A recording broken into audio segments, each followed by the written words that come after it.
Cat Stevens. That's the Nothing Personal word of the day. It is Tuesday, September 30th, 2025, the final day of September. Cat Stevens as in Wild World. Cat Stevens as in the voice that has helped me try to sleep for many, many years and decades, especially recently. A song called Wild World. And we are in the wild world of the wild card. It's baseball playoff time, and it starts today with 4 games, best 2 out of 3, 3 straight days, 1 stadium. It is what baseball, when they got together and changed and expanded playoffs, they loved this. I, of course, voted against it, Coca. I preferred the 1 game, an automatic March Madness, one and done wild card game. It was that way for many years. But owners were disappointed, saying we can't play a whole season and then play 9 innings and be done. We want to play 18 innings. And so because of travel and TV and the schedule, so as not to have the World Series end with Santa delivering the trophy, the thought was, all right, how about 2 out of 3? That ain't bad, is it? And that got all the votes. Of course, when a team loses game 1 of this wild card series, which starts today at 1 o'clock with the Tigers and the Guardians, you lose game 1, it's almost unanimous, like 12-0, you're going to lose the series. So I'm not quite sure I understand the math, which I haven't understood a lot recently, but I don't quite understand the math of owners who are happy with a 2 out of 3 when the math says if you lose game 1, you're going to lose, which makes game 1 the game of the 3-game series. The funny thing about these series, and we're going to go through them, is that we're going to talk about pitching. Because if you have to win a game to avoid elimination or to take a 1-0 lead in a short series, who's your number 1 starter? Who's starting this game 1? During the regular season, don't bother me with starting pitchers. It's not important. We only need to go 3 innings, 4 innings. We are focused solely on the bullpen and bolstering the bullpen. Well, that's what David Stearns would say. We are just focused on making sure that we can shore up the lineup. Turns out that, as we've said, it's all about pitching. And if you can roll out a number 1 starter, back it up with a 1A starter, you're going to have the advantage no matter what the regular season record was. Before we get into the different series, yesterday's show, I want to follow up on 2 things.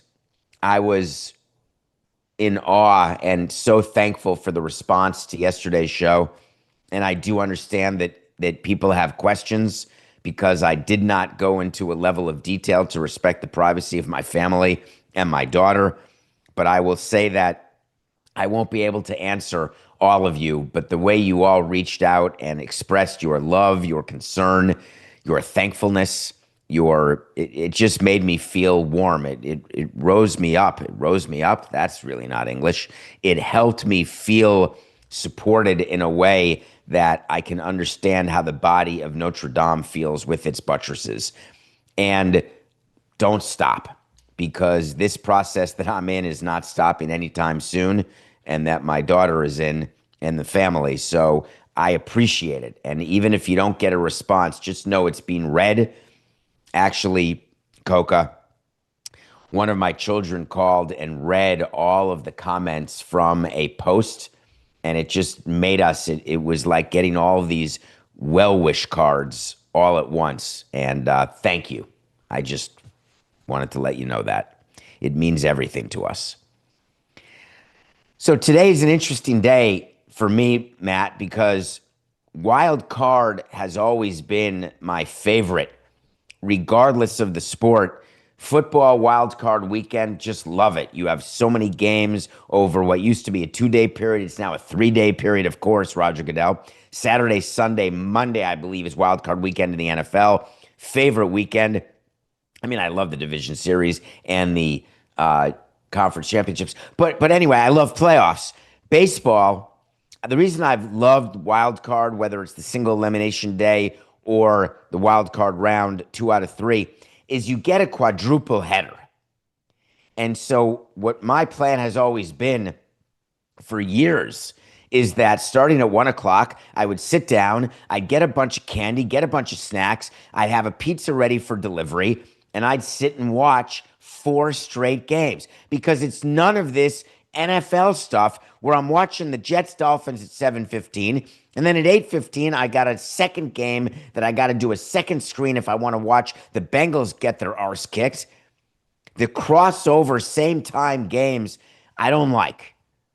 I want to be able to just watch straight games.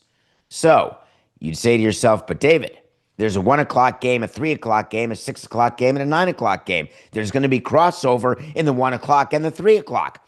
And I'm going to say you're right. But with Rob Manfred doing the brilliant pitch clock, with game times in the playoffs slightly longer because the commercial breaks are longer, you're not going to get 2-hour and 36-minute games, but you'll get 2:48. Maybe once in a while, Yankees Red Sox could drop a 3 spot on you. Those types of games don't happen often. But the crossover is very, very minimal. Today, I was thinking about how to arrange the schedule as I sit in the hospital with my daughter, thinking to myself, am I bringing a second screen? Am I going to ask her to watch baseball with me when I know that that's not something that she would necessarily want to do on a random Tuesday? I don't have my answer yet, but I can assure you that as I contemplate how all these changes are happening, I am focused on recovery and love, but I am also paying attention because the series starts. I got to start with Yankees Red Sox, even though it's not the first game. The Yankees Red Sox series is fascinating, and I'm going to cut to the end, which is one of these two teams is screwed because the Red Sox, while they can say they have less pressure than the Yankees, you may be saying that because with Boone, with Cashman, the Yankees with their payroll, they've got to get back to the World Series this year. They're the reigning American League champion, the pennant winner. Get back, win it, pressure. Well, all right, but hold on. What about the Red Sox? The Red Sox are doubling down on their intelligence of trading Devers. They're doubling down on the brilliant move of hiring Breslau, if it turns out to be. John Henry is trying to tell you that what he does and his commitment to the Red Sox stands as they figure out, will they re-sign Alex Bregman and all the different decisions they'll have to make during the offseason. But getting to the wild card round, no matter what soundbite you hear after a team loses, which is, hey, proud of the guys, fell short, the usual drivel. That's not how the ownership is actually thinking in this round. When you go to an owners meeting or you talk to other owners, they will tell you that losing in the wild card round is worse than not making the playoffs.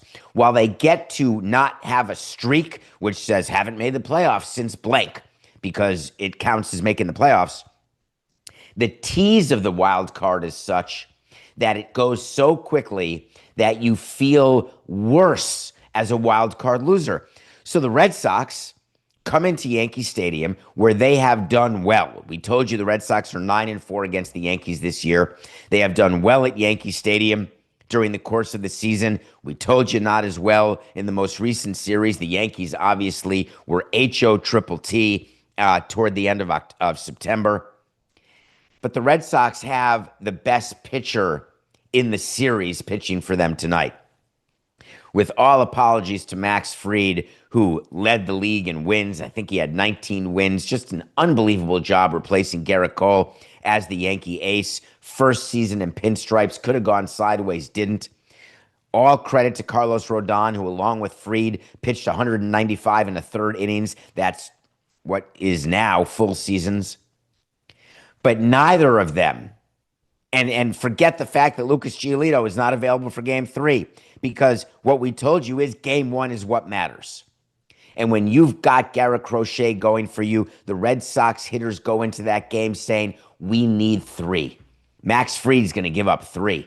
Because if we score 3, we win this game. When you go into a game, even a regular season game, this happens, but certainly in a playoff game, and you have the offensive meeting and the pitching meeting, It sounds pretty crazy, but it's true. You are focusing on what do we need to win? Who's pitching for us? While all the pundits are not focused on that, inside the clubhouse, what do we need?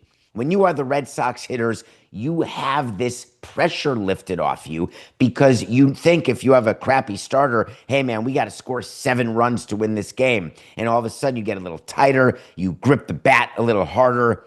Not the case for the Red Sox lineup. Give me 3, and Crochet's got the rest. The Yankees are saying to themselves, let's shorten this game. Get Fried, get 6 innings out of Fried, and we're going to go to our bullpen. We're going to go right to Duvall and then Bednar. We've got Williams, Weaver. We've got them ready to go. And they've been outstanding here in September. Duvall's given up 1 hit his last 5 innings. Bednar's only given up 2 runs his last 15 innings. These were the trade deadline acquisitions for the Yankees. Devin Williams, the guy who stunk to start the season coming over from the Brewers. Meanwhile, his last 9 innings, which is a full game, he's given up a donut. So it turns out that this bullpen that the Yankees thought would be what it was is now what it is. So the Yankees go in saying, hey, we're going against Crochet. Let's just squeeze out a run or 2. We got ourselves a win. When both teams have the same approach in a game, that's the game you want to watch. 6:08 p.m., Red Sox Yankees, game 1 of this series. That's a big one. We'll do predictions later. I want to get you ready for Tigers Guardians, which is the first game, because people are going to say, I don't want to watch the Tigers Guardians. And I don't know why you'd say that. Because why would you not want to watch a Cleveland Guardians team that in theory is playing better than any team right now in baseball? If you can name their 3 starting pitchers, then you get a fake rose. Ever heard of Gavin Williams? Well, it would seem that the Cleveland Guardians aren't on national TV much. It would seem that they're followed only by people who live in Cleveland. But if you're in baseball and you're a baseball operations executive and you're looking at Gavin Williams and Tanner Beebe and Joey Cantillo, you're thinking to yourself, God, I would take any one of those guys over just about anyone I have. And this is the Guardians team who lost the back end of their bullpen to gambling allegations. They traded Bieber to the Blue Jays, and then they stopped losing games. Cleveland starting pitchers went 19 consecutive games in September without allowing more than 2 runs. Just think about that fact. Think to yourself, does that happen often? 19 games in a row where a starting pitcher doesn't give up more than 2 runs? And you'd say to yourself, wow, I better look for a centenarian because it hasn't happened in 100 years. It never happens. Well, in the last 100 years. Hot pitching. Hot pitching. Now, why does that matter? Because the Tigers strike out all the time.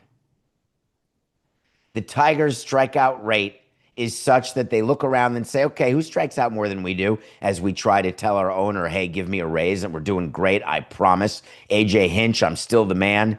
I got this. Hey, Chris Ilitch, ignore your front office issues. Ignore all the lawsuits. Just know that we are rolling because we never strike out more than the Rockies, Angels, and Orioles. How's that for a selling point as you're trying to get a raise? Listen, we built a great lineup. Guess what? 3 teams strike out more than we do. Rockies, Angels, Orioles. Terrible. The Guardians have such a clear advantage in this, other than the fact the games are in Detroit, which I'm not so sure that matters. Now, people in Detroit will be fine because they say, Cleveland, great pitching, but they can't hit. Like, if we can just score those 2 runs off these pitchers who don't give up more than 2 runs, we'll win 2-0 or 2-1 because the Cleveland bats stink. True. That is true, actually. They're 30th in on base, 28th in OPS. They don't hit for average, 29th in average. That's since July 1st. So I guess the question would be, who's going to score 2 runs first? We'll get to our predictions in a minute, but that's the key if you're watching Guardians Tigers at 1:08 today. Who will get to 2 first? I don't know. I was in Chicago for 2 weeks because that's where my daughter got sick, and there were a Cubs game or two while I was there and some White Sox games. Postseason at Wrigley is special. It is my favorite place to make people cry and to win because they love their Cubs, and boy, do I love beating those Cubs. The Padres go in, and this is a pretty tight series. If you think about these two teams, the Cubs do have home field advantage. Winning game one is going to matter. The game one matchup, get ready for it because I bet you can't name it. And then you'll realize why neither the Cubs nor the Padres, regardless of Tucker being back, which he is, regardless of the bullpen for the Padres being outstanding with Mason Miller and Suarez in the back end, good. But why neither one will win the World Series? Game one matchup, Matthew Boyd against Nick Pivetta. Now, I'm not trying to impugn Matthew Boyd or Nick Pivetta. I'm merely saying, who would you rather have? Any other game one starter? We already went through what's going on, Tigers Guardians. We didn't even, can you imagine we did a Tigers Guardians without mentioning Skubal, who's going to win the Cy Young, who's pitching against that Cleveland rotation? Can you just imagine we didn't mention that? Can you imagine Crochet Fried and now Boyd Pivetta? I'm still going to watch it. And then we get to the last game of the day. 9 o'clock. Not bad. 9 o'clock Eastern. Could be worse. That game will be over by midnight. No problem. Reds, Dodgers. This was supposed to be Mets, Dodgers, Coca. This was the time where we'd have Mets, East Coast, Dodgers, West Coast. It'd be huge. I'm not saying the Cincinnati Reds don't deserve to be in the playoffs. They do because the Mets stink. I'm not saying the Cincinnati Reds don't have a chance against the Dodgers. I'm saying the Cincinnati Reds do not have a chance against the Dodgers. I like Hunter Green. I do. You have Snell, Yamamoto, and Ohtani ready for game three. You have Ohtani who's going to hit in games one and game two and pitch a deciding game three if required. I don't know how anyone could say there's even a scenario. Now, you'll remind me, and I'll remind you, when the Dodgers got eliminated by the Diamondbacks a couple years ago in 2023, they had Freddie Freeman and they had Mookie Betts cold as ice during the series, like 1 for 20 each, and all of a sudden you lose. So, it can happen. I don't know. What are the odds of tonight's game with Snell against Green? How heavy are the Dodger favorites, Coca? Do you have that number? Is it like minus 160 according to our friends at DraftKings? 206. Yikes. That is the biggest favorite of the day by far, I would assume. Like by far. Ooh.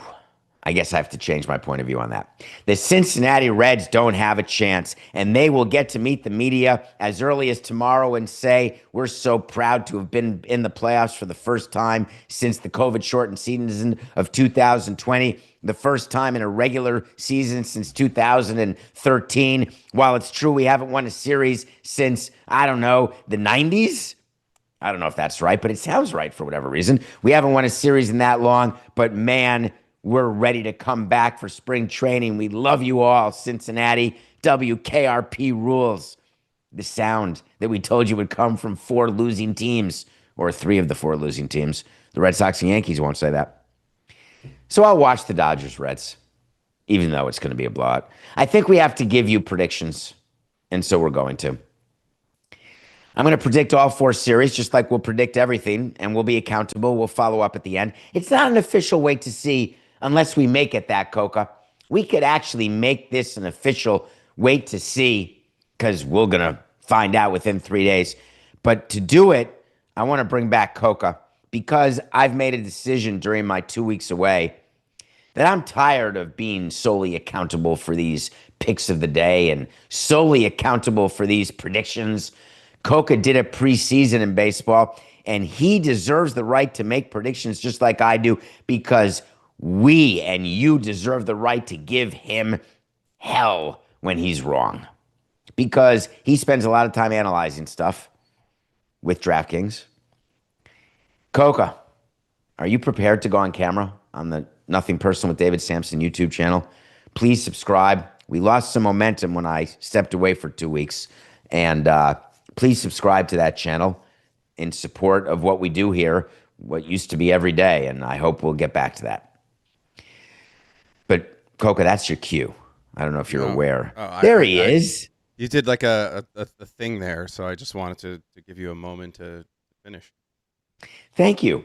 So, is that your same Met hat from yesterday? No, we switched it up. Switched it up. Why are you wearing a Mets hat? We're in the camo today. Well, what am I gonna wear? Like Yankees hat? Like a Red Sox hat? No, I'm sticking with the Mets hat. I told you yesterday it's the cone of shame. I'm the dunce, so I'm gonna have to continue wearing a Mets hat because that's just the way it goes. And then when people see me on the streets, they'll be like, "Oh boy, oh what a season, what a season!" And then I'll just have to wear it. All right, let's start with Guardians and Tigers. I know that you're not a fan of sitting still for 12 hours. Are you going to watch all four games start to finish? Mm, No, probably too not. much. It's Probably too not. much. No, no, no, no, no. Well, we have to prepare a show for tomorrow, and you're Okay. very busy. People don't realize the amount of work that Coca does and Jack does to get this show to you. But so this game, tell me, A, are you going to watch the game? And then B, who's going to win the series? Well, I'm definitely not going to watch the game. Maybe I'll. Well, I shouldn't say I'm not going to watch all 9 innings. Maybe I'll watch a couple of innings just to watch Skubal pitch. But I'm going to take the Tigers. I'm going to take the Tigers. Skubal's going to win the AL Cy Young. I just feel like they have a better roster despite what had happened. Towards the end of the regular season. I think I AJ mean, the Hinch will get biggest them. collapse ever. Yeah, I still think that AJ Hinch will get them ready to play. So I'll take the Tigers in this series. So your wait to see is the Tigers. I'm taking the Guardians, and I'll tell you why. Not because I love everyone in Cleveland, which I do. It's that I understand that winning game one is everything and that Skubal doesn't lose.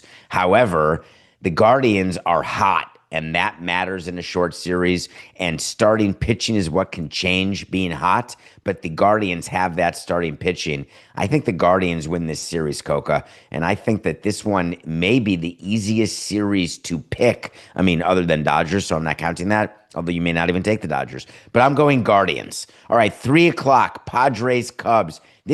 What are the odds? By the way, do you have the DraftKings odds for these series? Yeah, I could pull them up.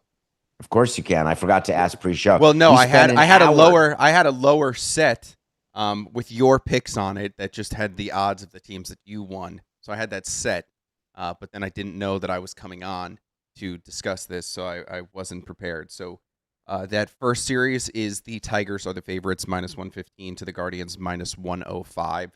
The series we're talking about now, which is Cubs Padres, is Cubs -125 and Padres +105. So the Cubs are bigger favorites over the Padres than the Tigers are over the Guardians. Correct. So where do you see that series?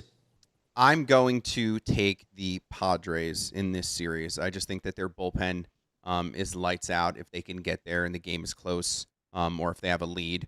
Trading for Mason Miller was a huge one for me. The team is just. I feel like they're built for this, right? Last year they had that series lead against the Dodgers, ended up, losing that series. I think they really want that ring. Like this is one of those teams that is an attitude team. And I had said that last year, and I still think it with Fernando Tatis and Manny Machado. Xander Bogaerts is back. I think they're just built for the postseason. So I like this. I Isn't there like a the Padres. 25% chance that a organization is going to win a World Series for the first time? I want to make sure I have it right. The Mariners have never won a World Series. The Brewers have never won a World Series. The Padres have never won a World Series. Am I missing anyone? I think I'm right. So 3 out of 12 teams have never won.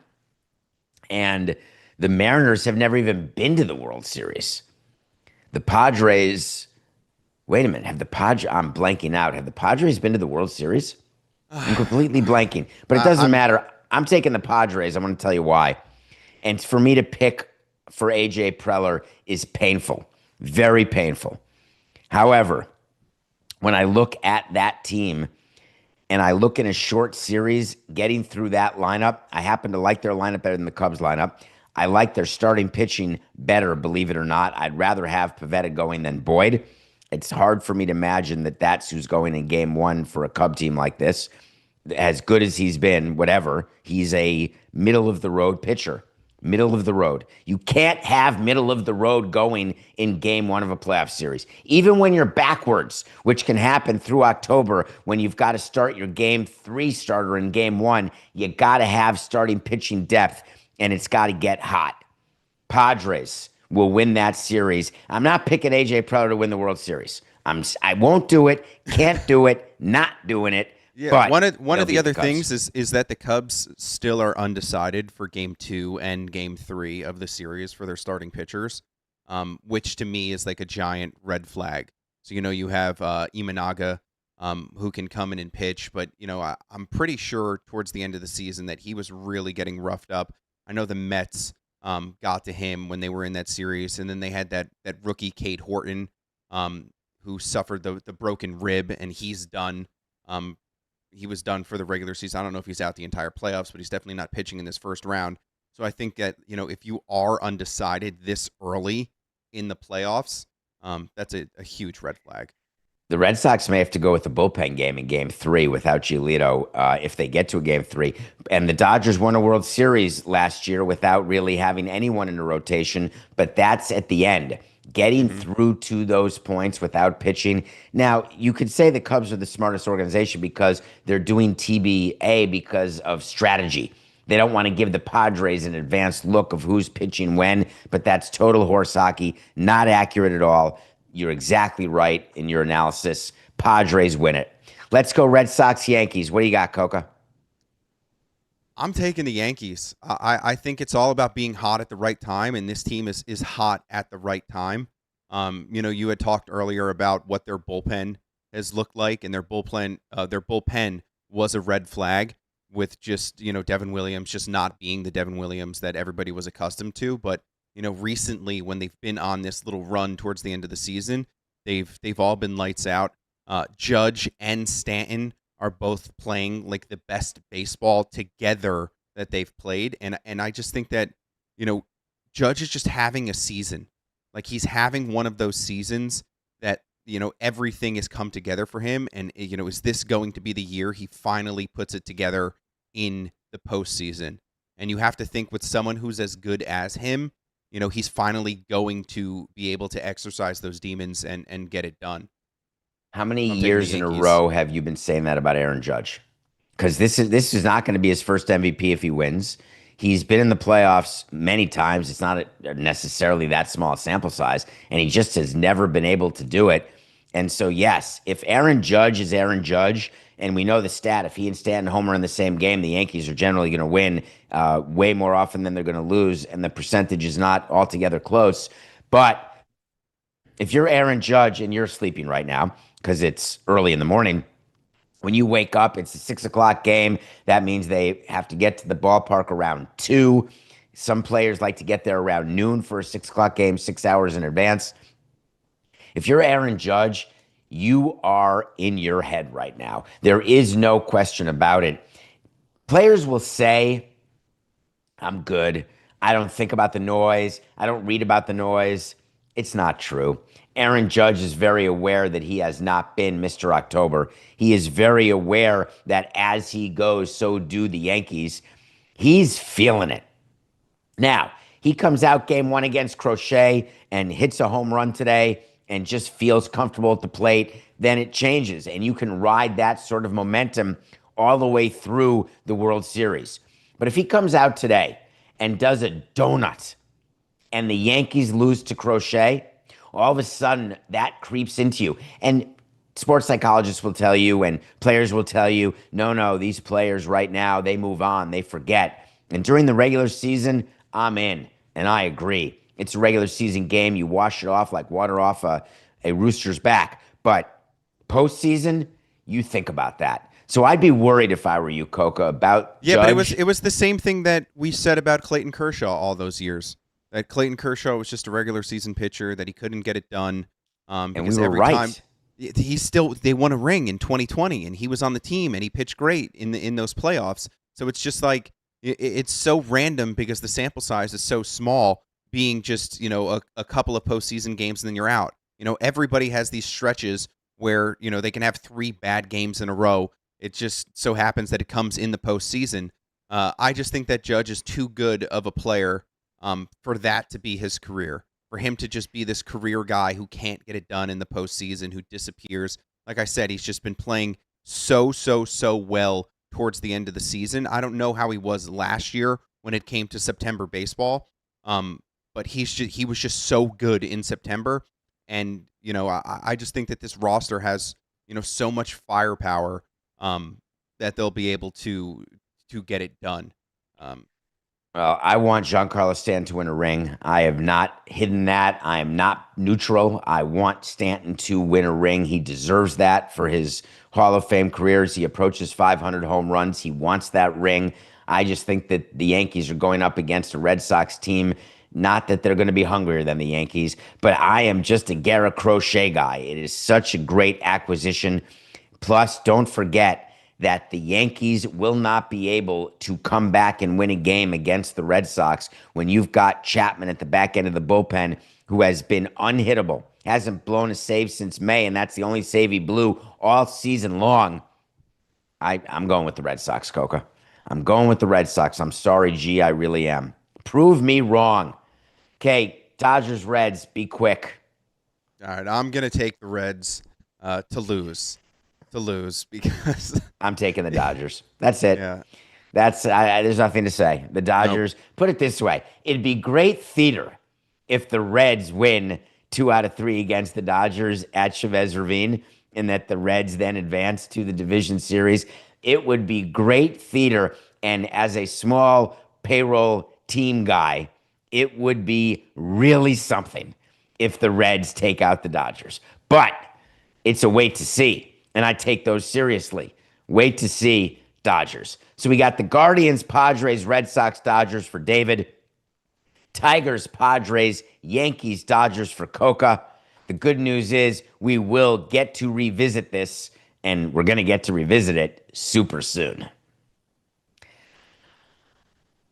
Let's do a review, please, Coca.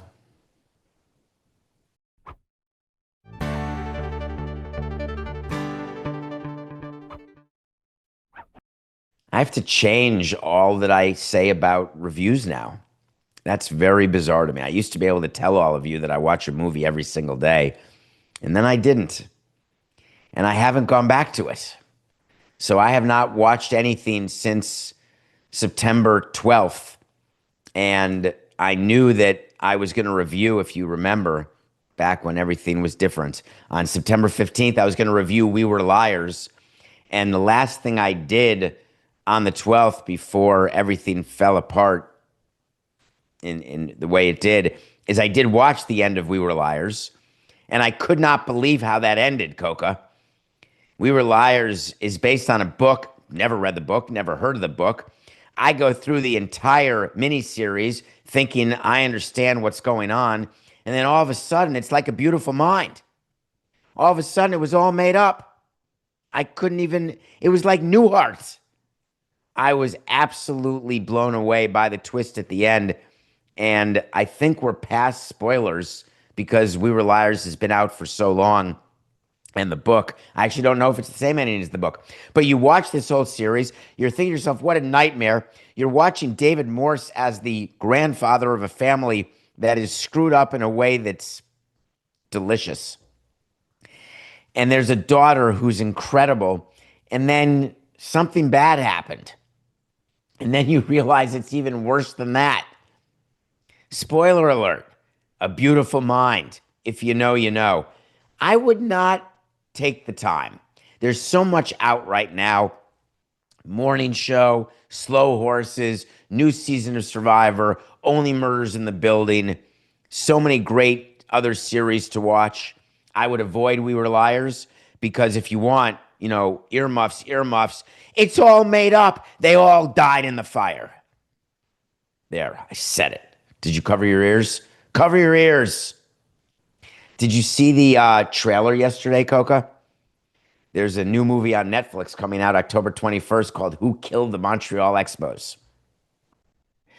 Yes, the trailer's available on Netflix. Who Killed the Montreal Expos? And they're making it like they've got everyone like in mugshots. Turn to the right. Look straight ahead. Turn to the left. Raise your hand. Mais il faut que tu parles français. Who killed the Montreal Expos? I'm going to try to watch something today. I don't know how I'm going to do it, Coca, but I'm going to try. I've got one episode left. I had watched the beginning of AKA Charlie Sheen. I got to watch the second episode of that, which I think is about an hour and a half. I guess I will do that after the Dodger Reds game. I guess that's what I'll have to get back to doing, Coca.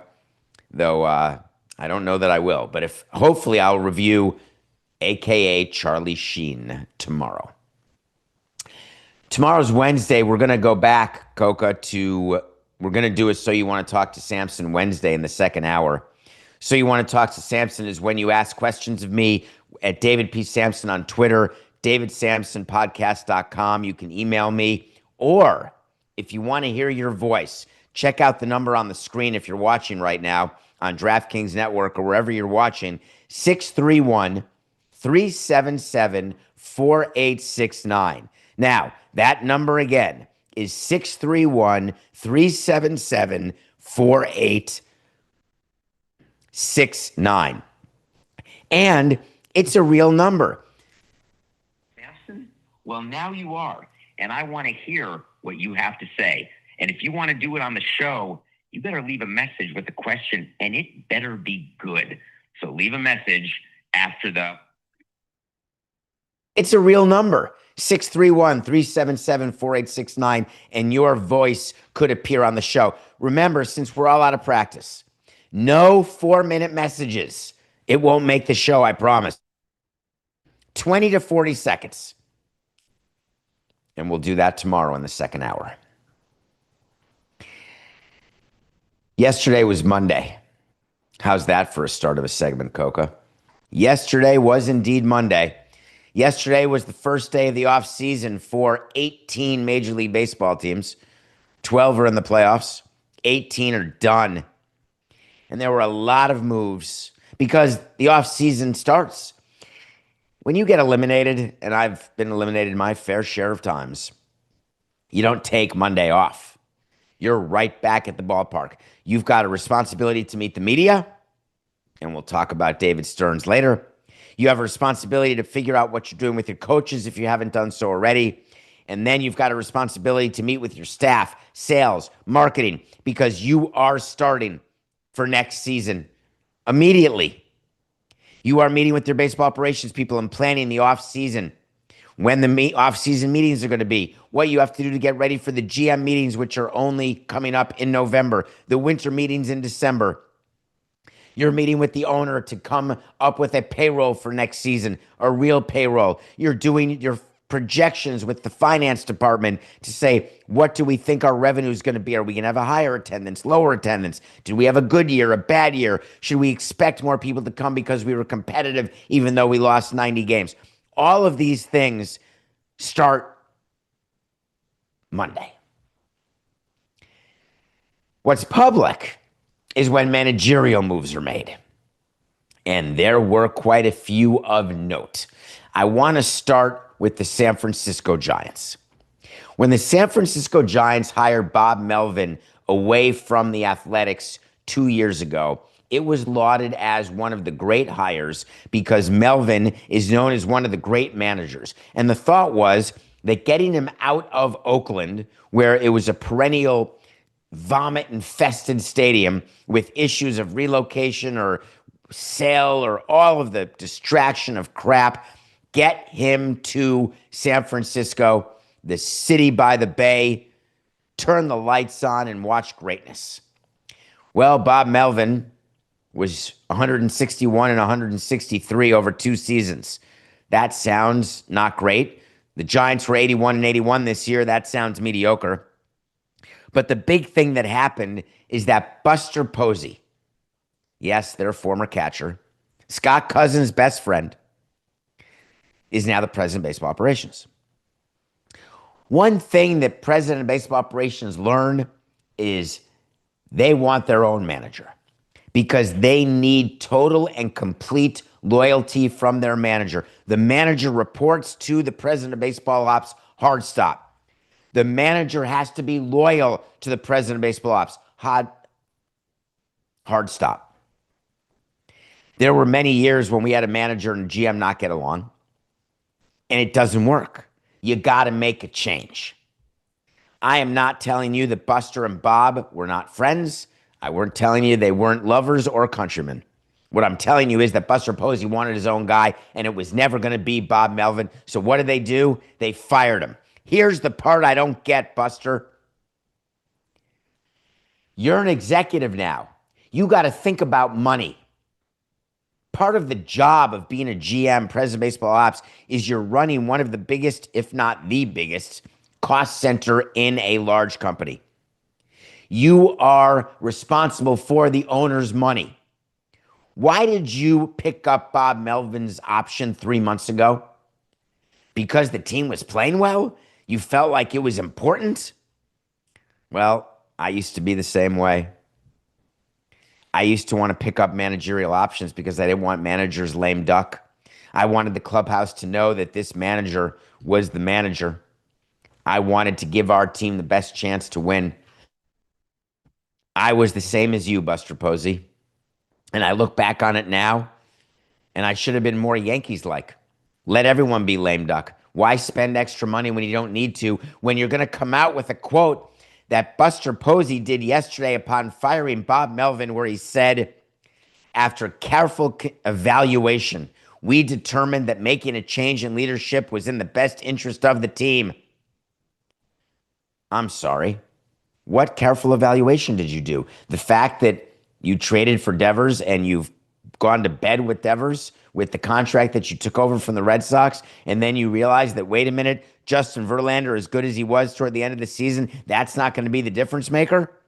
You realize the team you put together wasn't good enough, but you thought the first 3 months when you made the trade and you bought instead of sold that, hey, we're going to roll in a Western Division where you're maybe the fourth best team? But you carefully evaluated now? I do not like that choice of words because as a team president, I'd like to believe I always carefully evaluated. But now we're really carefully evaluating. And then Buster Posey said, we're looking to find a different voice that can take us in a different direction. You mean above 500? You mean back to the playoffs? Back to the World Series? Why can't you just say this, Buster? Let me give you a word of advice. Yes, you're right that I thought that Bob Melvin would be the manager going forward, which is why we picked up his option. It was hard for me to believe that the team folded the way it did the second half of the season, and there was no way I was going to meet with the owner postseason and say that it was my fault for acquiring Devers or it was my fault for putting the team together that I helped put together. So therefore, I suggested to the owner that we should get a new voice and fire Bob Melvin. That would be outstanding. That's a great quote. And I think people would enjoy that quote. And people would appreciate that quote and respect that quote. But the drivel that you released and that the San Francisco PR people allowed you to release gives you donut credibility. Donut. Need a new voice, a new direction. Give me a small break. Unfortunately, Coca, that wasn't the worst quote from yesterday with managerial changes, and not by a long shot. The worst one, of course, happened with the Texas Rangers. Because Bruce Bochy won the World Series with the Rangers 2 years ago. It turns out that they mutually agreed to part ways. I can't even say it with a straight face. I can't. You think for 1 second that Chris Young and Bruce Bochy met and they said, ready? We're going to do a survivor reveal. Do you want to come back or do you want to leave? Ready? A rock in your hand means you want to come back. If your hand is empty, you want to leave. Ready? 1, 2, 3, reveal. That's not how it happened. What happened is that Chris Young said to Bruce Bochy that we're not having you back, but we would like to kick you upstairs, and we'd like the announcement to be yours. You've earned it. You won the World Series. And wait till you hear my quote about you, Bruce. I'm going to say, Bruce Bochy is one of the greatest managers in baseball history. He will forever hold a place in the hearts of Ranger fans Hold on, I'm getting verklempt. Boch brought class and respect to our club in his return to the dugout, and we will always take pride in being part of his Hall of Fame career. Would you stop? Do you know what happened there? They brought in Skip Schumacher, the former Marlins manager. Schumacher was an advisor, but they promised Schumacher that he would replace Bochy in 2026, and that's why Skip took the job. Skip is going to be the new manager. They can BS you all they want. This was a plan that was in place. The only thing that would have screwed it up is the Rangers making the playoffs, which I thought they would until Eovaldi got hurt, would be the Rangers performing and then Bochy saying, I'm not leaving. Well, once the Rangers didn't perform, it became relatively easier to move him out and move Skip in. Now, the Rangers haven't announced this yet. Why wouldn't they cleanly do it? Oh, the Selig rule. They have to interview minority candidates. Except the Rangers already know they're hiring Skip. So now they have to do some BS interviewing, trying to check the box instead of just being honest and calling up the commissioner. Hey, Boch is moving on. He's old. I mean, old. Give me a break. He's not old at all. Maybe old. No, he's not even old in baseball terms. Coca, isn't Bochy younger than Jack was when he won the World Series for us in 2003? I think Bochy may be 70, 71. I'm not exactly sure. But the Rangers could have called the commissioner's office, said, we want Bochy to go, but we want Bochy to be at the table with Skip, who's going to be our next manager. And you know what the commissioner would have said? All right, but next time, and when you're filling out coaches and when you're filling out front office positions, you better make sure you follow the rules and hire minorities. That's a conversation the commissioners have been having since way before Rob. Seelig would have those commissioners. All right, David, but keep in mind, and then 10 things that we had to do. I think that just would have been more credibility. Will it end up that way? Hard to know, except I'm telling you it'll end up that way in my 2 cents worth of opinion. And we could have avoided all of this stuff. Now, Bochy is going to the Hall of Fame. It's possible they wanted to move on. Is it possible that Buster Posey wants to bring Bochy back to San Francisco for a reunion, and that's why he fired Melvin, because he called up Young and said, I got a great solution for you. I fire Melvin, you have part ways with Bochy, and then I bring Bochy back and we have a reunion, and it's like we're going back to the 2010s. What do you think, Chris Young? Chris Young said, what do I care what you do? We got to bring in Skip because we promised him. We'll see how that goes. Good news, Minnesota, before we leave here. Good news. You know I love you, Minnesota. You know I do. Rocco Baldelli's been fired. Phew. Everything's going to be fine now. The Pohlads are not selling the team. Phew. Everything's going to be fine now. They've brought in investors in order to increase the payroll. 4869. They've brought in investors in order to pay down debt, and everything's going to be fine. Rocco Baldelli was fired. It's not even worth talking about because that's not the issue. As much as I'd like to say it's the issue because I like firing managers, it's not the issue. But don't worry, Pittsburgh. You'll show them because you're keeping my main man, Don Kelly.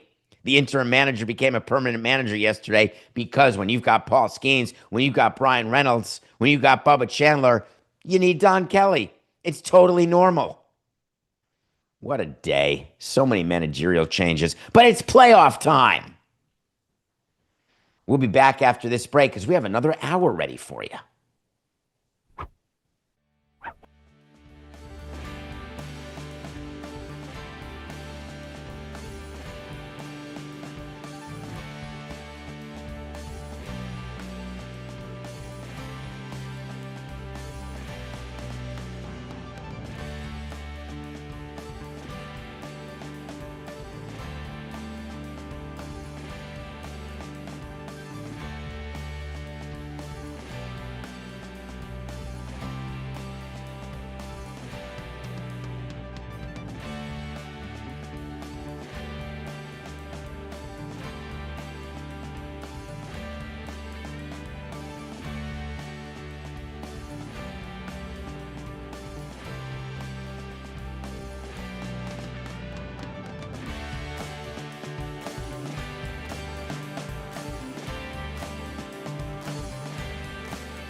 Welcome back to Nothing Personal. It is Tuesday, September 30th, 2025. You have found hour two as Major League Baseball playoffs commence shortly. Maybe they're going on now as you are listening, but if you're watching live on the Nothing Personal with David Samson YouTube channel, thank you. If you're on the DraftKings Network, thank you. While I was away, I was not really focused taking calls. I didn't know what was going on.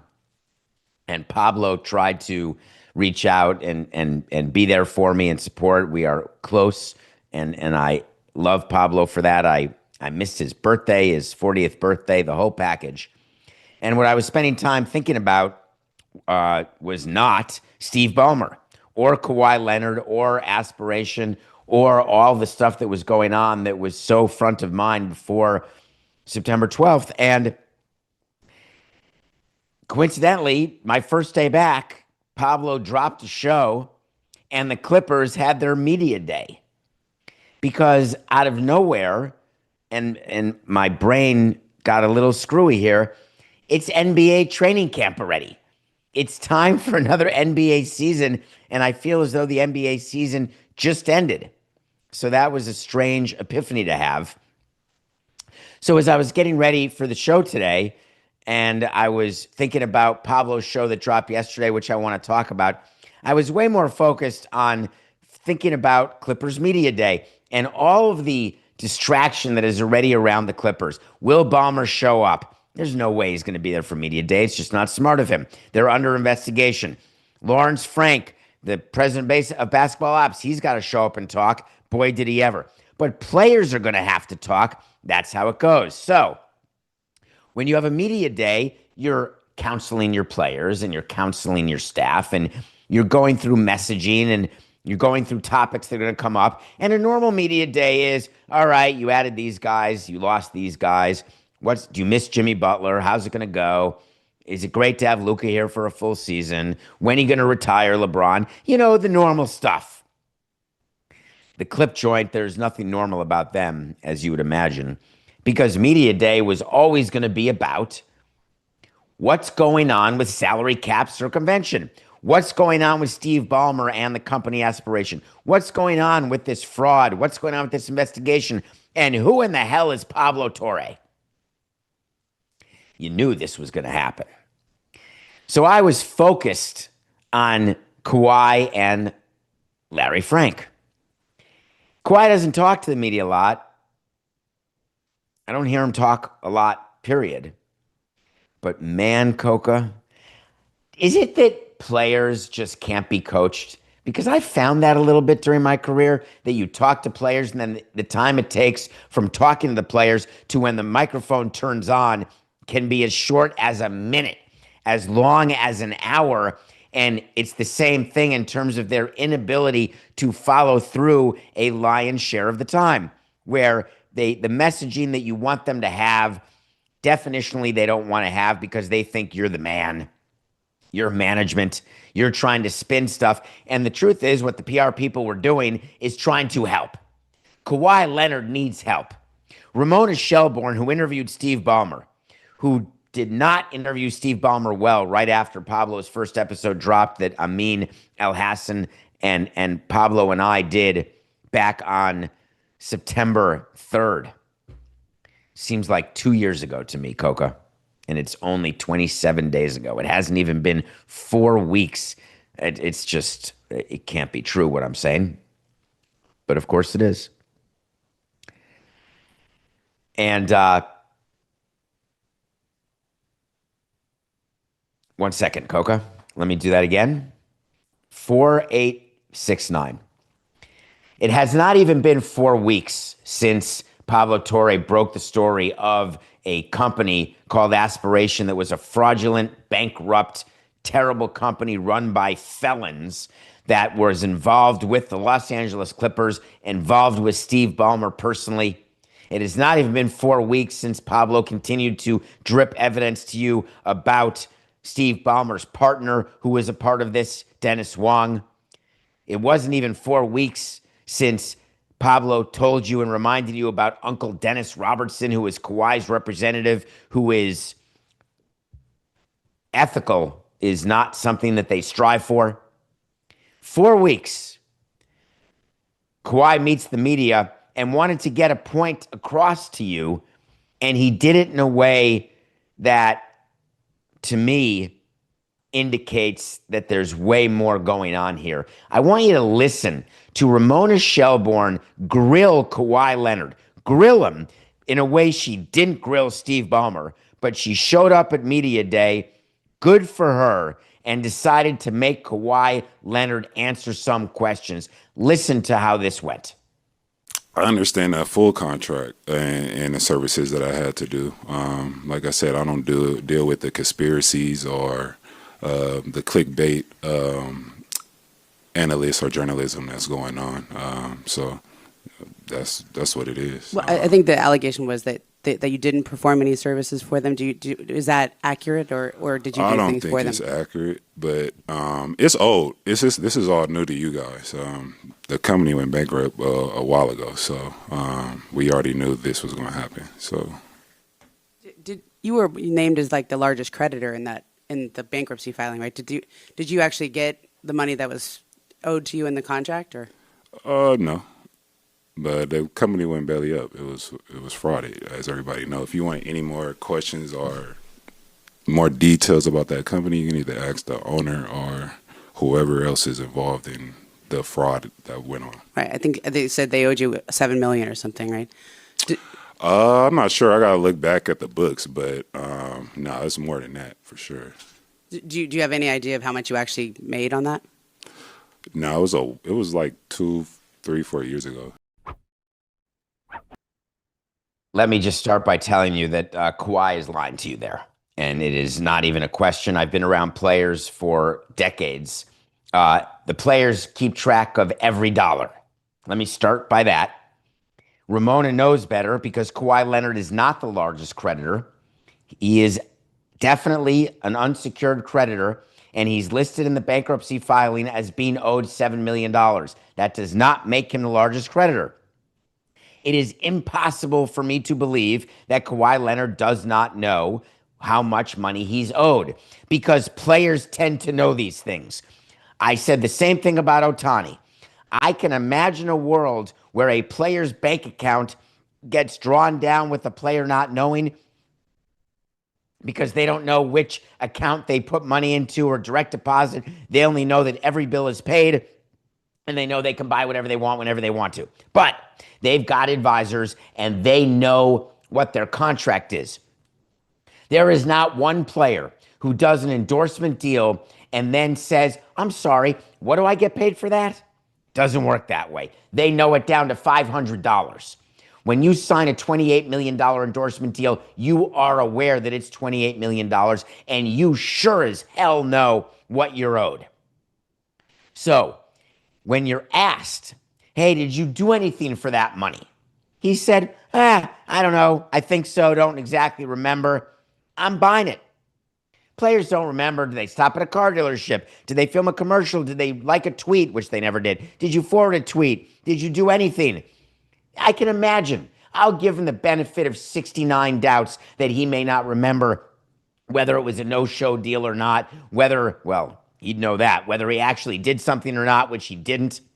But don't try to tell me that you don't know the amount of money you're owed, because believe me, the people who take a cut of that money, Uncle Dennis, the people who are your representatives and agents, they know exactly how much money, and they go to you and remind you, hey, you're owed $7 million, $14 million, $21 million, whatever the number actually is. And for him to say, I've got to go look back at the books, that's not what players do. When you sign it, it's his only and biggest endorsement deal. More money than New Balance. His shoe deal. Oh, I can't remember. I don't know what I did. All right, fine. I can't remember what I'm getting paid. Give me a small break. It's just not credible. Now, he's stuck to the talking points. It's critical to let everyone know this was fraud. They went belly up. Not relevant, Kawhi. Was this endorsement deal part of a salary circumvention by the Los Angeles Clippers? Why was the question not asked of Kawhi when Uncle Dennis asked other teams for equity and for favors and for other money from side businesses before he'd sign? Did Uncle Dennis ask for that before you joined the Clippers? That would have been a question you can ask. That would be a good journalistic question. Tell me, Kawhi, did you know that Dennis Robertson had asked the Toronto Raptors for a piece of the Toronto Maple Leafs without realizing it's different ownership? Did you know that? Or was he a rogue representative? That's my favorite when players say that. He's rogue.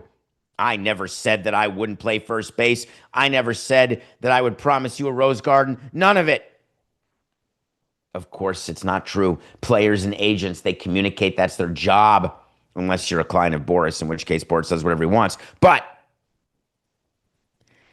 that's the first time I felt like I'm back in a while, Coca.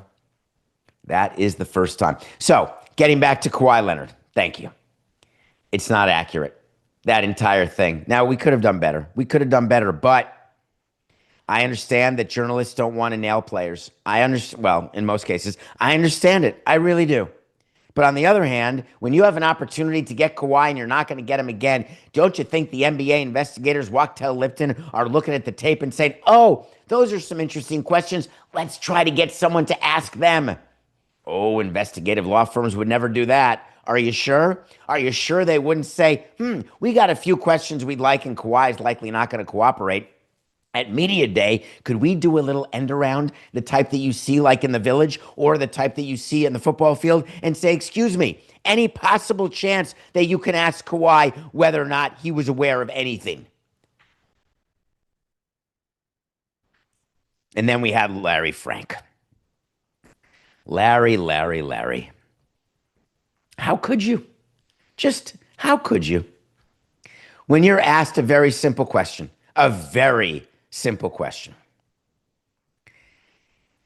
what would be the first question that Lawrence Frank would be asked by any journalist worth his, her, their weight in sand?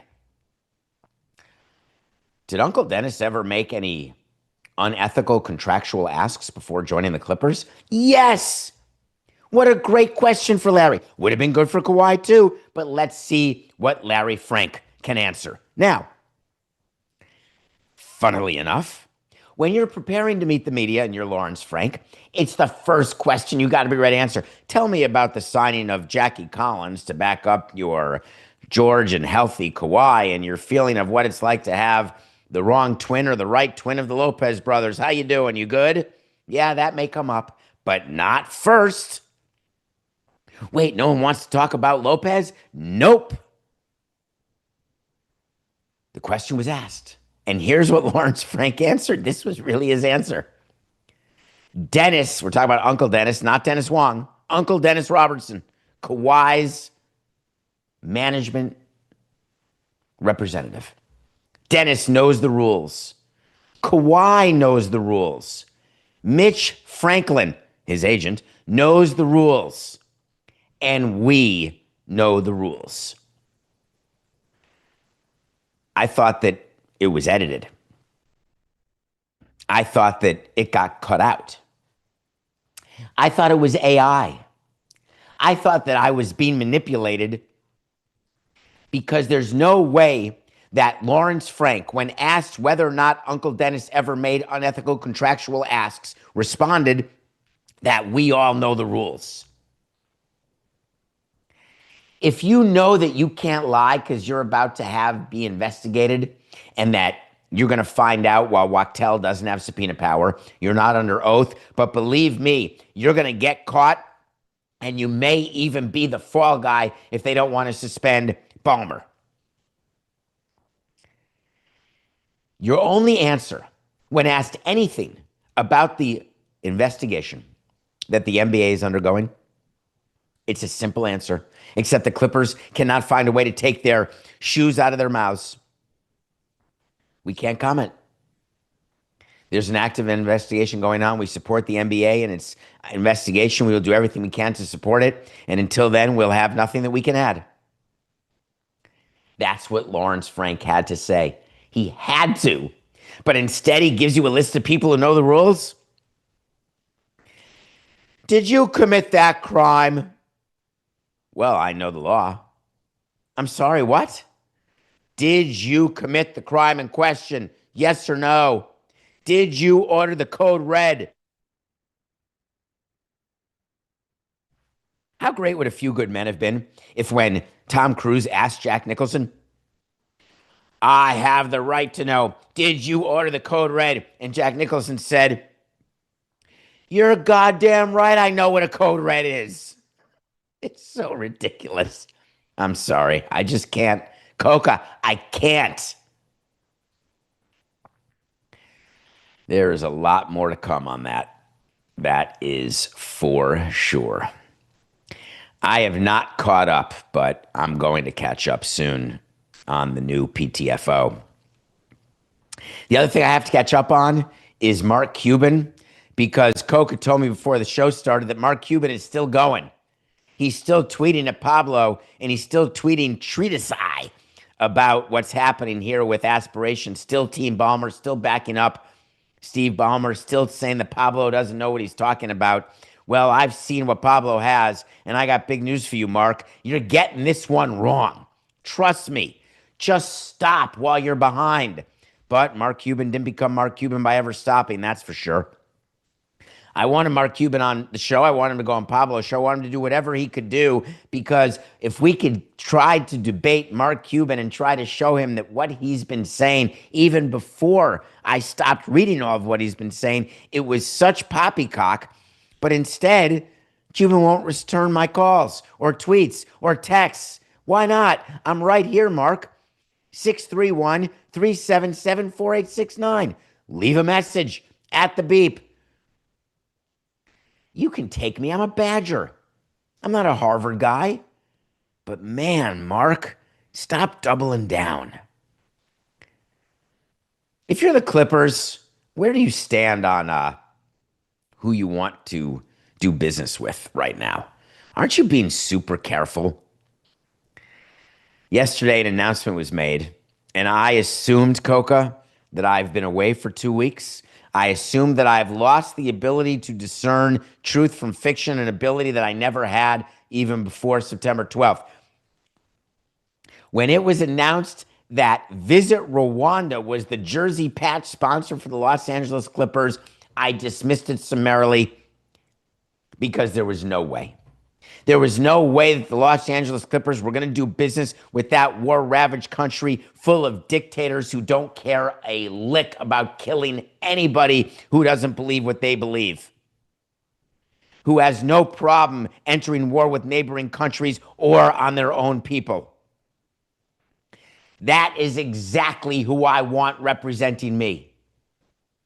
It's like, it truly would be like Tiffany being sponsored by Sierra Leone. We talk about sports washing as it relates to Saudi, and we have a transaction happen yesterday that's so dirty that it stinks like a 17-day-old diaper. But let's start with Visit Rwanda. They're cutting deals. They did it in the Premier League. Now they're giving money to SoFi Stadium, and they're giving money to the Clippers. Have you ever heard of Rwanda? I wanted to ask Adam Silver because he had never heard of Aspiration. So I just want to ask Adam, have you ever heard of Rwanda? And you know my feelings of the African continent. It's my favorite continent. You know my feelings about Africa and the trips I've made there and how fortunate I am and how much I love it. Absolutely love it. Every part of it. But as a sponsor of the Clippers right now, coming off what happened with Aspiration, coming off what's going on surrounding Steve Ballmer, this is the money they choose to take. Steve Ballmer, the 7th richest man in the world, depending on where you are, Ellison and Musk and various other people, and the stock price of Microsoft, but just say top 10. This is where you want to, the hill you want to die on is Rwanda? I guess we should just know that money's money, and I guess that's how I would have been. I mean, listen, I was ready to take money from Tootsie's. There's no question about it. I totally understand what it is to have the foul pole sponsored. I do. I understand our job is to raise revenue. I do. I do know, though, the reason, do you know why Yankee Stadium doesn't have a naming rights deal? Because while the Yankees would get, I don't know, $50 million per year. That's about what they'd get if they would rename Yankee Stadium. Maybe more even, which is unbelievable. But they would. Do you know why they don't do it? It's because their view is that Yankee Stadium, that is the name of the stadium. They're not going to change that. And while they want that incremental $50 or $80 million, they are going to take that in another way, or they will reflect it in a lower payroll, or they're reflected in some losses that they can cover with increased debt covered by the cost and the value of the team. Whatever way they want to do business, their view is the brand is such.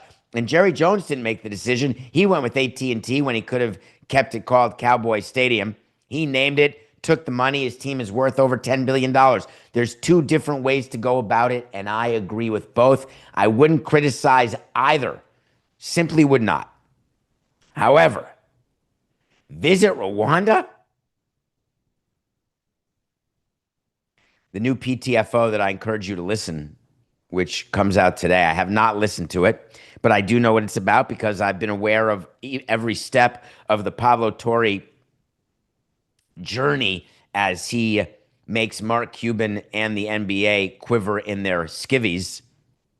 There is information about Steve Ballmer's involvement with the former, now convicted of wire fraud and general fraud, Joe Sandberg, and a relationship between Steve Ballmer and Joe Sandberg and Joe Sandberg's charities that goes on well past when Steve Ballmer is claiming that he got defrauded. It was sort of like having someone steal from you and then run back for more, saying, oh, I forgive you. Let's keep being friends. Let's keep going out. I don't know why you stole the purse out of my closet, but I'm happy to have dinner with you tomorrow night. I'm not sure that happens in anything other than the movies, the bling ring. The fact is that Steve Ballmer's claiming he got defrauded. Steve Ballmer's claiming he got conned and scammed. Why is he still financially involved with anything related to Aspiration following when he said that in his mind he was getting screwed? It does not make sense to me. Watch PTFO. Watch the episode. We promised you yesterday and we delivered. We delivered, Coca. We knew Steve Cohen couldn't help himself, the owner of the Mets. We knew Steve Cohen would have to send some sort of tweet. Boy, am I here for it. David Stearns had to meet the media. We'll get to it. David Stearns had to make an announcement about Carlos Mendoza. We'll get to it. But I got to start with Stevie. Little Stevie Van Cohen. What do you think? If you're Stevie and you're generally a tweeter, but you don't do it often, and when the team is bad, you don't do it at all. When the team is good, you then come in and send a tweet like, hey, way to go, you guys are the best. What would you be tweeting after this Mets collapse? What would be in your mind?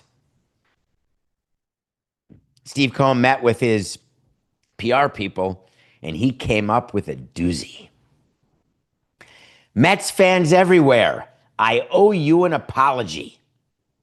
You did your part by showing up and supporting the team. We didn't do our part.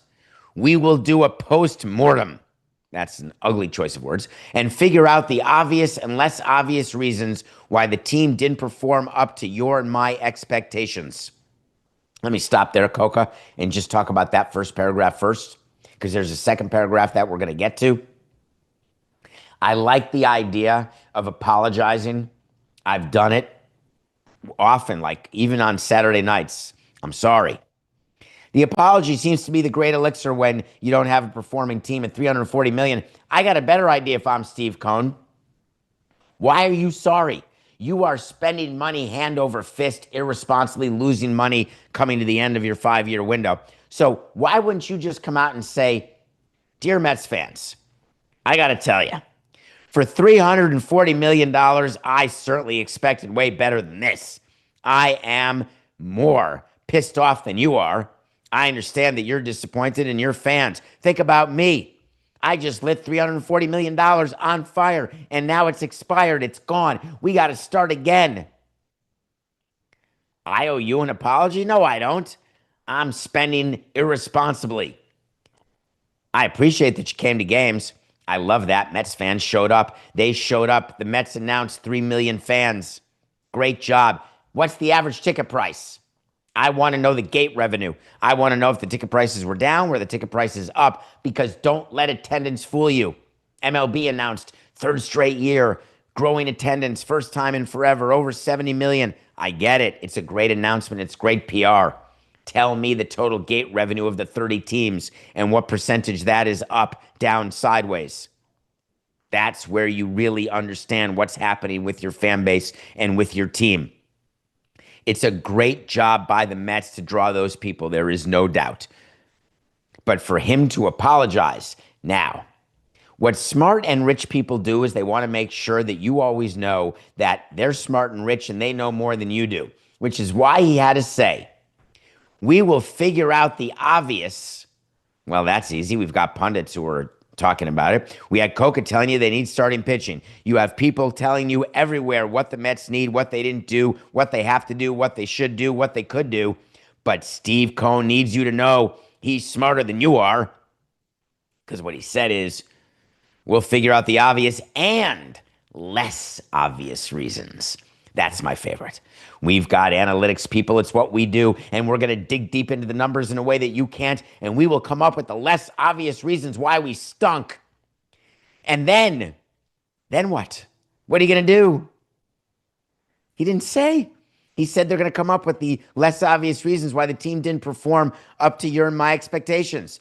All right, the second paragraph must deal with what they're going to do, like get a frontline starter, like re-sign Pete Alonso or let him go. Nope. Steve Cohen said, we are all feeling raw emotions today. I know how much time and effort you have put into this team. It's like he's talking to Coca. The result was unacceptable. Your emotions tell me how much you care and continues to motivate the organization to do better. Thank you to the best fans in sports. Let me stop you right there, Stevie boy. The Mets fans are not the best fans in sports. You know it. I know it. They know it. We all know it. That's okay. There can only be one best fans in sports, period. It's not the Mets. Fine. We move on. Why in your tweet did you not finish with, here's the plan? We will not, even if it's absolute garbage, we will not rest until we have put together a team that will go further than it did last year and bring a World Series to the chop shops. When we open the casino outside of Citi Field, you will be able to come there with your winnings from betting on the Mets to win the World Series next year. Give me something. Do you know what he didn't talk about? He didn't talk about payroll. He didn't talk about depreciation and amortization. He talked about how much he loves you.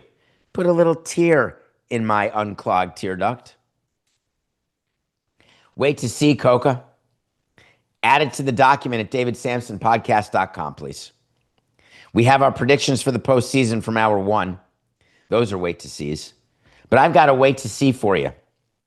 Opening day payroll of the New York Mets in 2026 will be lower than the closing day payroll of the New York Mets in 2025.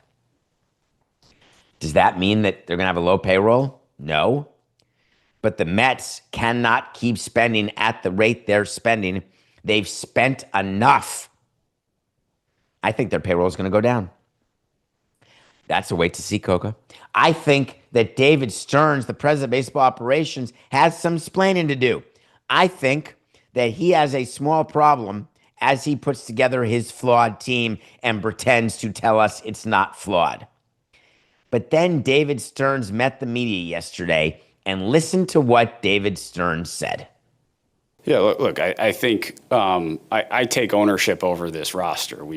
I've been here now for 2 years. That's plenty of time to shape a roster, to meld a roster. And so, yeah, I take ownership over the players that are here.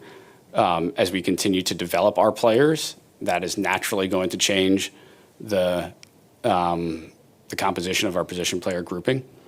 And yeah, I'd say holistically we need to get better defensively. Coca, I don't know if you need a break, but I just want to, while we're here and we're live, and I just wanted to look up, what does holistic mean? Holistic. According to AI, to view something as a complete system rather than a collection of separate parts, emphasizing the interconnectedness and interdependence of all its components. A holistic approach considers the entire entity a person, a problem, or a system. Thank the Lord. Thank God, David. David Stearns is going to take a holistic approach. He's going to look at player development and scouting. He's going to look at major leagues and minor leagues. Will he look at finance and marketing too? We're going to take a brand new look. I like that he took responsibility for the roster, even though all those rookies were not drafted by him, but are now on the team. I think it's totally true that after 2 years, it is your roster. That is self-serving because in my second year in Florida, we won the World Series, and it was all me and Larry Beinfest and Jeffrey Loria. Hell yeah. Yeah, it was. I kept telling you it was. I mean, I wasn't that tired from killing the Expos. I had plenty of injury of 4869. I wasn't that tired from killing the Expos. I had plenty of energy. Scuffling here, Coca. Thank you for giving me this loyal audience. What do you think? What do you think about David Stearns' comments? Taking responsibility. What were you waiting for him to say? I know what Mets fans were waiting for. They were waiting for, what are you doing with Carlos Mendoza? What are you doing with the guy who can't run the bullpen? Wait a minute. David runs the bullpen. What are you doing with the guy who makes terrible in-game managerial moves? Oh, it's done by the front office. What are you doing with the guy who only speaks English? Oh, he's bilingual. He seems like a very good manager. Good guy. Why would David Stearns fire Carlos Mendoza? The reason why you'd fire him is that you need someone to blame because Steve Cohen wants someone to blame.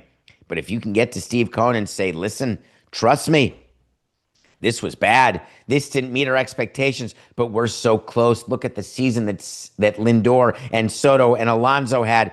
Look at the injuries we had. We're going to spend money to get frontline pitching. I'm not sure who's a free agent. Maybe Framber Valdez, we could get him, overpay him, but we are exactly on schedule. So therefore, Stevie, do you mind if I announce that we're not firing Carlos Mendoza? Let's keep people focused. Let's let them know that we are in support of Carlos the way you're in support of me. How about it? 1, 2, 3, go team. That's what Stearns did. He actually did it. He said Carlos Mendoza will not be fired. He will be the manager in 2026. The ultimate fantastic vote of confidence. Love it. Love it. We're taking notes because Steve Cohen has his limits. If the Mets falter again next season, that's it. There's no more opportunity because if it's not Mendoza, it's going to be Stearns. And it may be both. I like meeting the media after a season, even after a bad season, because you really feel like it puts a bow tie on it. I always like taking responsibility. The buck stops here. I mean, every single cliche you can think of. But now that I'm on the other side and I listen to all these people talk, I always think to myself, is that how you all viewed me? Just absolute inane crap? I'm sorry to Tyreek Hill. I'm sorry the Dolphins didn't listen to me and trade him before last night's win over the New York Jets. What a game. Thank you, schedulers, for giving us that Jets-Dolphins game at 7:15 Eastern and that phenomenal Broncos-Bengals game. I appreciate what you did. It made my Monday night pass in a flash of a Gordon. The Dolphins beat the Jets. The Dolphins covered over the Jets, so I lost my pick of the day, but that's not what I was focused on. I was focused on two things during that game, if you watch Jets-Dolphins. Number one, Tyreek Hill is really hurt. It was gruesome. I love when people tweet, don't watch a video. Okay, now I have to watch it. I can maybe cover my eyes and open my eye just a tiny, teeny, tiny bit. But when you tell me I can't, don't touch it, it's hot. Oh, that is pretty hot. Don't eat that, it's spicy. Oh, that is pretty spicy. Isn't that just the human spirit? Do not watch this video. Well, is it Joe Theismann? I think Joe Theismann, go Google that or YouTube that when Lawrence Taylor broke Joe Theismann's leg. That, to me, put the squeam and squeamish. If you can watch Joe Theismann, then you can watch any injury possible. And in football, the violent sport that Roger Goodell wants you to think is fine and everyone's fine, no worries. Guardian caps rule, man. You see more legs go in the wrong direction than, it looks like a movie. It looks like Batman and Robin. Pim, bang, ow. Tyreek Hill's knee just blew up. He dislocated. Adam Schefter reported this morning, torn ACL, other ligaments, multiple surgeries, game over, season over, could be career over. And what it means is the Dolphins held on too long, but I can't blame them, Coca. I'm not going to blame them because I've done it. I've held on too long, and then the player gets hurt, and you're screwed. It's way easier to trade a player too late than it is too early. As much as we all want to be the Rays, we never traded players too early. Always traded them too late. Although we did trade young pitchers too early. That's true. I guess I did the worst of both worlds. I traded young people too early, and I traded old people too late. Wow. That would explain only one World Series ring. Not that I'm in the mood to be self-deprecating or self-defeating or down on myself, except that's how I actually feel. Totally useless. Totally. What were we talking about, Coca? Tyreek Hill. Oh, that game. First of all, I'm sorry to Jets fans. And in New York, where I grew up, it's generally people are Jets and Mets fans, and then Giants and Yankees. I'm not sure who would choose to be a Jets and Mets fan. I get it. You're on Long Island. You feel good about it. You got family, history. But man, Jets fans, are you looking at Aaron Glenn? Are you looking at that team? And are you saying, who the hell calls a fair catch on the 3? I'm going to say this one more time to everybody in football who watches this show. Everybody in the front office of football teams, would you stop teaching your punt returners to call for a fair catch within the 10-yard line? Let it bounce. If it bounces and gets to the 1, tip of the chapeau to the kicking team. If it goes in the end zone, it's called a touchback. Why would you ever raise your hand for a fair catch on the 3-yard line like the Jets did? And then the guy turns around and says, oh, crikeys, I'm only on the 3. Well, that was the best part of their game. The worst part of that game were the fumbles, the turnovers, the lack of execution, the lack of people who can play the game, though Wilson's good. Fields has some good legs. That was fun to watch. But my God, they can run the ball. That's just because the Dolphins' run defense stinks. But they basically said to the Dolphins, we got this for you. We will not let you go to 0-4. We got a better idea. We'll go to 0-4. You can go to 1-3 because then you get to say, we've got a very soft schedule coming up. We have a chance to get back to 500, if not get over 500 here in the next 3 weeks. We are great, Miami. We'll do that for you because we love you. Half of our fan base spends winters right near you. We couldn't be more pleased to show you what an inept collection of football players we are. What a disgraceful game. Of course, I watched it because I'm a glutton for punishment, and I'm getting punished. Aaron Glenn, after the game, we have to understand before you can win games. Let me say that again to make sure you have it right. We have to understand before you can win games. What? Understand Spanish? Japanese? Understand terminology? Scientific medical terminology? What do you have to understand? All right, hold on. There's a second part of the quote. Here it is. You have to learn how not to lose games. So I have to understand before I can win games, but I have to learn how not to lose games. Do you know how I learned how not to lose? By winning. Do you know how else I understood not to lose? And what it meant to lose is when I realized that I was overmatched and I was playing ping pong against someone who's going to kick my butt. And I said, wow, I got to work on a few shots. I got to work on my serve. I got to work on my return to serve. I got to be able to hit back the spin without having the ball go off the court. I better practice free throws because when I'm put on the line in basketball as a kid, I got hit every free throw because that's the only way to stay on a team. I'm going to learn how to have to dribble with both hands. So I'll tie my right hand behind my back and just dribble with my left hand. Then I can show everyone that I can go left, go right, which, by the way, the ability to go left and right and maybe down the center, that could be a helpful thing going forward in my life. Or the ability to go left and go right, hey, interesting. I just understand these are professional players. We have to learn how not to lose games. What? It's the New York Jets. Where's Woody Johnson? Woody, are you reading this quote and saying, I have such confidence in Aaron Glenn to coach this team. This was the best hire of my career. I don't need to be ambassador to Botswana. I know that I have put together a Super Bowl contending team in New York under Aaron Glenn because he's going to teach my team to understand so they can win games. Sorry. It's so ridiculous. Nothing personal pick of the day. Okay. I thought we had a thing there, Coca.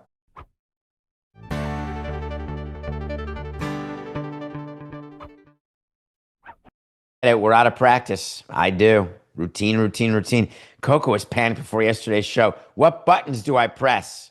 He's got like a cockpit in front of him, and we hadn't done a show in so long. What? He was looking for a stat. What was the stat? That the Jets had 13 penalties yesterday and the Bengals had more penalties than first downs and that bad teams play bad football? That is true. How is it that, Coca, you allowed me on the first show back when you know I'm emotional, you know I'm distracted, you know that I'm not myself, and you let me go with the Jets plus 2.5? Explain to me how you did not look at the rundown on Sunday night and call me up and say, David, I'm going to try to save you from yourself here. The Jets stink. Nope, he didn't do it. He felt that he didn't have to do it. And he's been so loyal and so loving, and I thank God for Coca these last 2 weeks, just in a way that I can hardly express. But I'm not gonna mislead you, Coca. I'm always gonna be honest with you because I need you to understand before you can help me. I need you to learn how not to have me lose picks of the day. Jets plus 2.5 versus Dolphins. Christ. We're 123 and 122. We're going to take an underdog today. When's the last time Garrett Crochet was an underdog, Coca? I think you told me this before the show started. I think he was like an underdog one time all season against Cole Regans and the Royals. That was it. And now he's an underdog against Max Fried at Yankee Stadium tonight. Garrett Crochet is pitching. He's going to finish second in Cy Young to Skubal. Garrett Crochet is going to finish ahead of Max Fried, who's going to finish top 5 for Cy Young, I would imagine. Yeah, for sure. Although Chapman may finish top 5 too. I'm going to have to count the number of players who I think are going to finish top 5 in the Cy Young race because, according to my amazingly sharp intellect, there can only be 5 people to finish in the top 5. Could I name them off the top of my head? Chapman, Skubal, Crochet, Fried. Who'd be number 5, Coca? I'll be back to you as I think off the top of my head of anyone I'm possibly forgetting. It won't be Rodon. That's the Yankees. It won't be any starter on the Red Sox. Skeens is the other league. Ohtani's the other league. Oh, it could be. Could it be Hunter Green of the Reds? Could it be Brown of the Astros? He got hurt, but he really was good. Do we have... Who is it? Oh, Brian Wu of the Mariners. He got hurt in September, but he has an ERA under 3. Not many of the pitchers do. He's like a 2.93 or a 2.83. That's a good one. Anyway, we're taking Crochet plus 111. He's plus 111. He's never been that much an underdog. Odds subject to change at DraftKings, but Red Sox plus 111 over the Yankees. The Lakers did media day yesterday because every team did media day. What would be the first question to ask of LeBron? LeBron, did you ever get approached by Aspiration to be an endorser? Because apparently Aspiration likes LA-based athletes. And apparently it's important that they're LA-based athletes.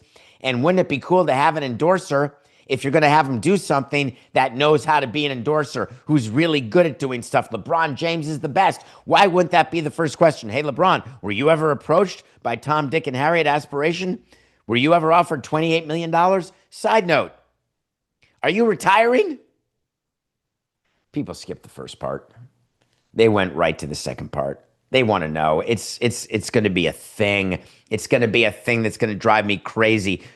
Well, once I learn what channel to turn on each night for the NBA games, which I will, because I'm going to have a cheat sheet and I'm going to laminate it. But once I do that, then I'm going to get sick and tired.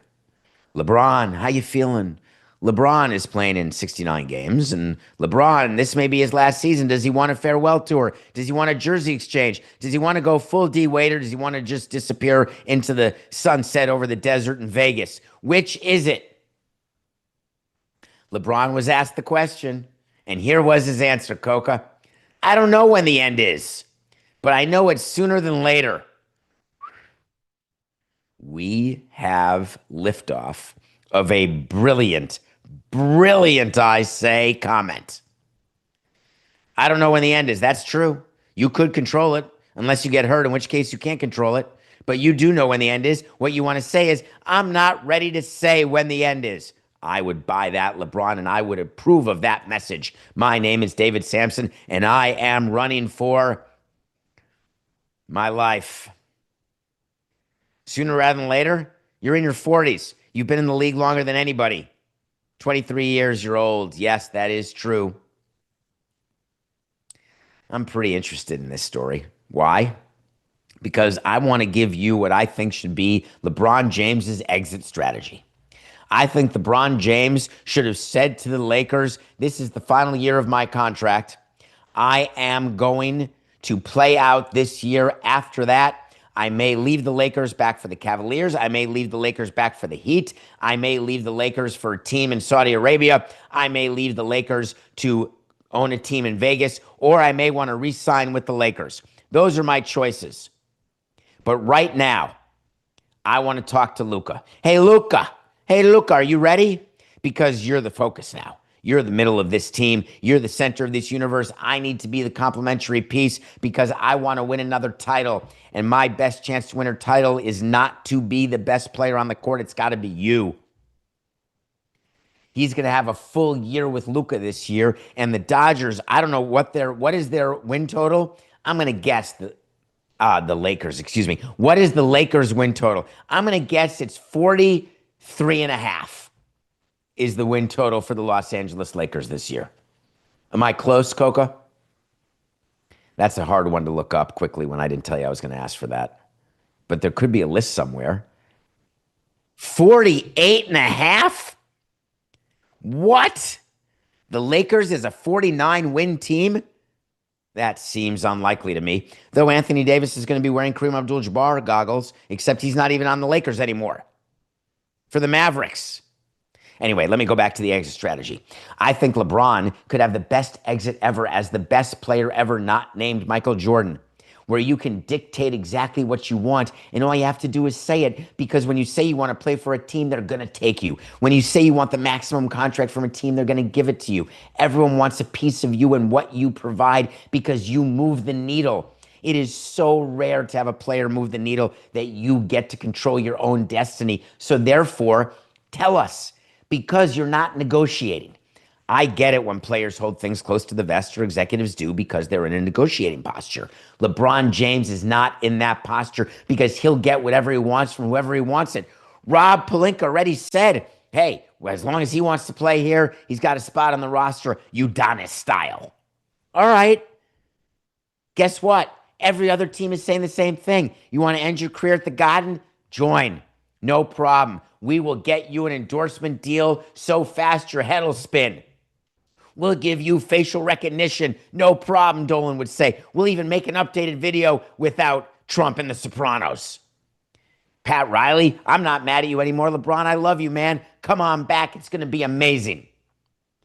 LeBron James needs to control his own exit, and it should have started with Media Day. He doesn't need the season to figure it out. He knows exactly what he wants. Just let us know, and then we can be there for you. We promise. In the meantime, the Lakers winning 48.5 games? I don't think that's possible. But Luka is pretty skinny. We will be back tomorrow because it's just business. Thanks for being with me. This is nothing personal.